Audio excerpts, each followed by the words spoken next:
सड़कें अभी नींद में थी। शहर की गलियों में एक अजीब सी खामोशी थी, जैसे हर ईंट किसी अनकही कहानी को अपने भीतर दबाए बैठी हो। सुबह के 4 बजे का वक्त था, जब अखबार भी नहीं फेंके जाते, दूध वाले भी नहीं निकलते। एक पतली गली के मोड़ पर एक बुजुर्ग दिखाई दिए। झुकी पीठ, सफेद दाढ़ी, कांपते हाथों में एक थैला। उनके कपड़े मैले थे, लेकिन चाल में कोई घबराहट नहीं थी। एक कुत्ता भौंकता हुआ पीछे पड़ा तो उन्होंने बस एक नजर डाली, थकी हुई लेकिन डर से खाली। वे जैसे किसी को ढूंढ रहे थे या फिर खुद को। इतने में पास की इमारत से एक खिड़की खुली और एक महिला ने चिल्लाकर कहा, अब कौन है सुबह सुबह? अरे ये तो वही बुढ़ा है जो कल भी गली में घूम रहा था। कुछ ही मिनटों में गली में सरसराहट होने लगी। 3-4 लोग बाहर निकल आए। किसी ने मोबाइल निकाल लिया, किसी ने सीधे पुलिस को फोन कर दिया। हाँ साहब, वही आदमी फिर से आया है। हाँ हाँ, वही जो बच्चों को घूर रहा था कल।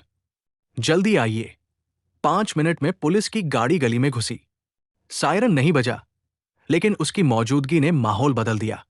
इंस्पेक्टर राठौर नीली वर्दी में सधे हुए कदमों से उतरा। कहाँ है वो?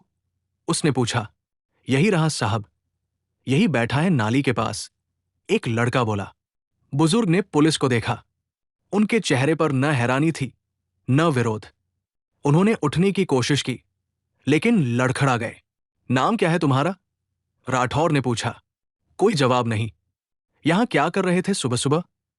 बुजुर्ग ने सिर्फ एक नजर उठाई, गहरी, थकी हुई, फिर नजरें फेर ली।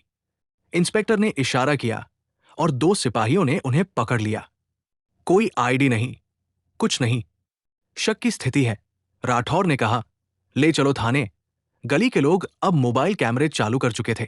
कुछ वीडियो बना रहे थे, कुछ कमेंट कर रहे थे। कौन होगा ये? कहीं भिखारी के भेष में चोर तो नहीं? देखो कैसे चुपचाप खड़ा है, जरूर कुछ गड़बड़ है। पुलिस की जीप जब बुजुर्ग को लेकर मुड़ी तो कोई वीडियो में कह रहा था, अरे रिकॉर्ड कर ले भाई, ये तो वायरल होगा। जीप के भीतर बुजुर्ग चुपचाप बैठे रहे, सिर झुका हुआ, हाथ कांपते हुए गोदी में रखे थे। गाड़ी की खिड़की से बाहर देखा तो सूरज की पहली किरणें शहर की दीवारों को छू रही थी। लेकिन बुजुर्ग के लिए यह सुबह एक नई शुरुआत नहीं थी, ये गिरफ्तारी की सुबह थी। और कोई नहीं जानता था कि ये गिरफ्तारी सिर्फ एक शक नहीं, एक सदी पुराने सच की दस्तक थी। थाने के भीतर एक घुटन भरा सन्नाटा पसरा हुआ था। बाहर की हलचल अब एक मोटी दीवार के पार रह गई थी। बुजुर्ग को एक पुरानी लकड़ी की बेंच पर बैठा दिया गया था, जहां से सलाखों के बाहर की हलचल वो खामोशी से देख रहे थे। उनका चेहरा शांत था, लेकिन आंखें बहुत कुछ कह रही थी, जैसे बरसों की थकान और एक गहरा राज दोनों वही कहीं छिपे हों। इंस्पेक्टर राठौर ने मेज पर हाथ पटका। नाम क्या है तुम्हारा? बुजुर्ग ने आंख उठाकर देखा, कुछ देर ठहरे और फिर सिर झुका लिया। कोई जवाब नहीं। तुम्हें लगता है ऐसे चुप रहकर तुम बच जाओगे? लोग तुम्हें चोर कह रहे हैं और तुम्हारे पास कोई पहचान नहीं, कोई कागज नहीं। बुजुर्ग अब भी चुप थे।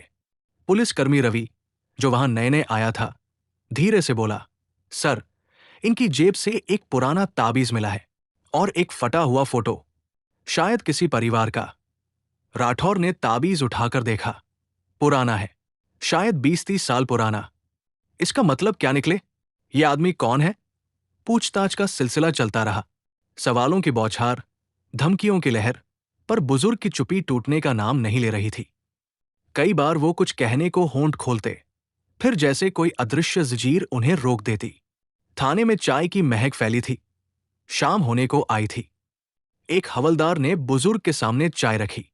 वे कुछ देर देखते रहे, फिर धीरे से कप उठाया और एक घूंट लिया। इतने में राठौर ने फिर सवाल दागा, तुम वहां गली में क्या कर रहे थे सुबह सुबह? किसके घर के पास खड़े थे? बुजुर्ग ने पहली बार मुंह खोला। आवाज धीमी थी, पर शब्द साफ।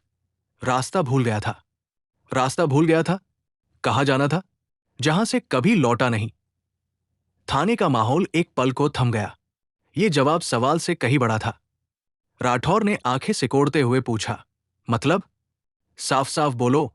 बुजुर्ग ने चाय खत्म की और फिर चुप हो गए। उस रात उन्हें लॉकअप में डाल दिया गया। दीवारों पर पुराने नारे और निशान थे। किसी ने एक कोने में खुरच कर लिखा था, इंसाफ कभी कभी देर से आता है। लॉकअप में सिर्फ एक बल्ब टिमटिमा रहा था। बुजुर्ग जमीन पर बैठ गए। जेब से वही पुराना फोटो निकाला, एक औरत और दो बच्चे मुस्कराते हुए। तस्वीर धुंधली थी, लेकिन भावनाएं अब भी साफ थी। उन्होंने उसे देखा, फिर आंखें बंद कर ली। थाने की रात लंबी थी। पुलिस वाले अपनी थकान में डूबे थे, पर इंस्पेक्टर राठौर की नींद गायब थी। उसके दिमाग में वही एक बात घूम रही थी, ये आदमी बोल क्यों नहीं रहा और इसकी आंखों में इतनी शांति क्यों है। सुबह होते होते थाने में एक और खबर आई। सोशल मीडिया पर उस बुजुर्ग की फोटो वायरल हो गई थी। किसी ने गली में गिरफ्तारी का वीडियो अपलोड कर दिया था और अब लोग सवाल पूछ रहे थे, कौन है ये? क्या पुलिस ने गलती की? लेकिन फिलहाल सलाखों के पीछे एक आदमी बैठा था, जिसके अतीत की परतें अब भी सील थी और थाने की हवा में अब सिर्फ सवाल तैर रहे थे। गिरफ्तारी के कुछ घंटों बाद ही सोशल मीडिया पर एक वीडियो तैरने लगा। किसी ने मोबाइल से बुजुर्ग की गिरफ्तारी रिकॉर्ड की थी। कैप्शन में लिखा था, गली में संदिग्ध बुजुर्ग पकड़ा गया, शक है चोरी का। देखते ही देखते वीडियो वायरल हो गया। शहर के व्हाट्सएप ग्रुपों से लेकर न्यूज चैनलों तक हर जगह बस एक ही चेहरा, वही झुर्रियों भरा खामोश चेहरा। रिपोर्टर अंजलि शर्मा ने दोपहर की बुलेटिन में जोड़ा, आज सुबह पुलिस ने एक बुजुर्ग व्यक्ति को संदिग्ध हालत में पकड़ा। प्रत्यक्षदर्शियों का कहना है कि वो बच्चों को घूर रहा था और कई बार गली में घूमते देखा गया था। न्यूज एंकर ने गंभीर लहजे में कहा, यह सवाल अब अहम हो गया है। क्या वो एक साधारण भिखारी था या किसी बड़ी साजिश का हिस्सा? शहर के लोग दो हिस्सों में बंट गए।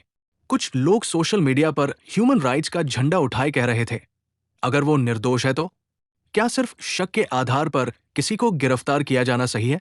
वहीं दूसरी ओर लोग पूछ रहे थे, अगर वो वाकई अपराधी है तो क्यों चुप है? उसका नाम क्यों नहीं बता रहा? कमेंट्स की बाढ़ थी, इसकी आंखों में कुछ रहस्य है, ये कोई आम आदमी नहीं लगता, शायद दिमागी हालत खराब है, पुलिस को सब साफ करना चाहिए। टीवी चैनलों पर रहस्य का बुढ़ा जैसे नाम चलने लगे। एक चैनल ने बाकायदा रिकंस्ट्रक्शन करके दिखाया कि बुजुर्ग कैसे गली में घूम रहे थे। उस पर सस्पेंस म्यूजिक डाला गया। थाने के बाहर मीडिया का जमावड़ा लग चुका था। रिपोर्टर माइक लेकर खड़े थे, आपने उस बुजुर्ग को देखा था? वो हर रात यहां आता है क्या? आपको डर नहीं लगा? गली के कुछ लोग अब बयान बदलने लगे थे, हां, हमने उसे देखा था कई बार, वो अजीब था, पर अब लगता है बेचारा शायद खो गया था। थाने के अंदर इंस्पेक्टर राठौर इस सब से झुंझला चुका था। मीडिया को लगता है ये कोई फिल्म चल रही है, हमें पता करना है कि ये आदमी कौन है, न कि उसके चेहरे के एक्सप्रेशन पर बहस करनी है। राठौर ने एक सिपाही को भेजा, उसके ताबीज और फोटो की जांच कराओ और उसके उठने बैठने, हाव भाव सब रिकॉर्ड करो, कुछ तो मिलेगा। थाने के अंदर और बाहर अब एक ही हलचल थी। सच्चाई क्या है? लेकिन असली सच्चाई अभी कई दरवाजों के पीछे थी और शहर अफवाहों के कंधों पर सवार होकर किसी अनजाने मोड़ की तरफ बढ़ रहा था। शाम का वक्त था।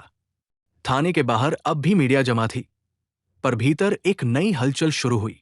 एक युवा वकील जोशी तेज कदमों से भीतर घुसे, कंधे पर बैग, आंखों में जुनून। मैं एडवोकेट अर्जुन जोशी इस बुजुर्ग का प्रतिनिधित्व करूंगा, उन्होंने सीधे राठौर से कहा। राठौर ने चौंक कर देखा, तुम्हें किसने भेजा?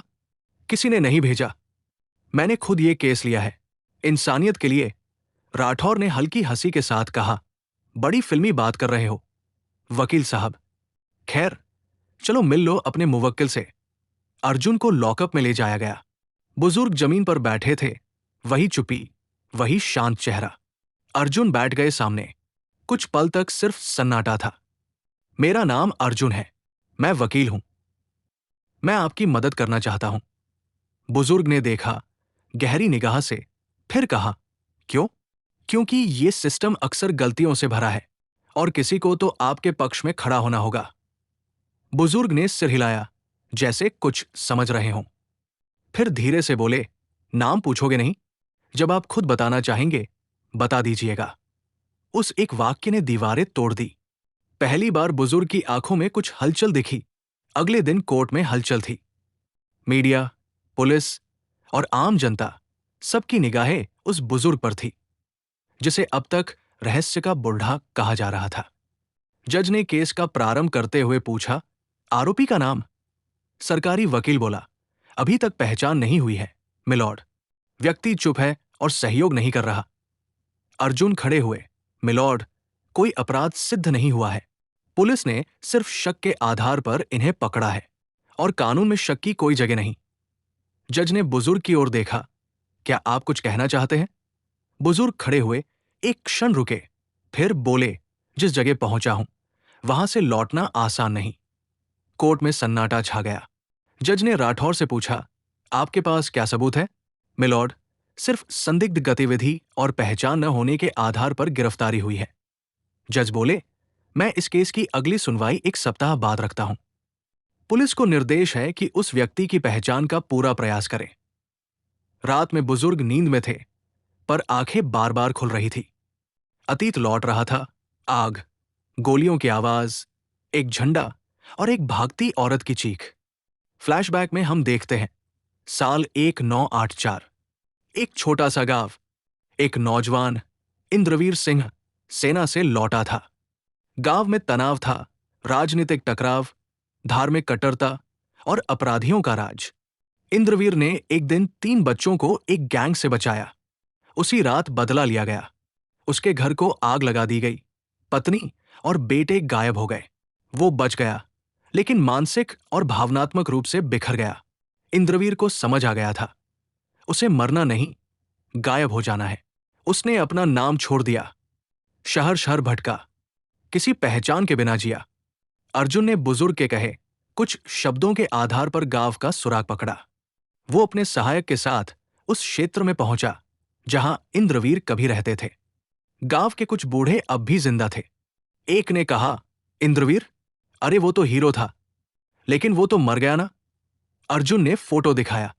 बूढ़ा रुका, फिर बोला, ये वही है।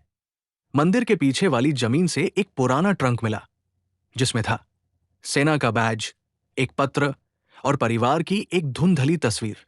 अगली सुनवाई में अर्जुन ने सारे सबूत रखे, सेना के दस्तावेज, गांव के गवाह और ट्रंक में मिले प्रमाण।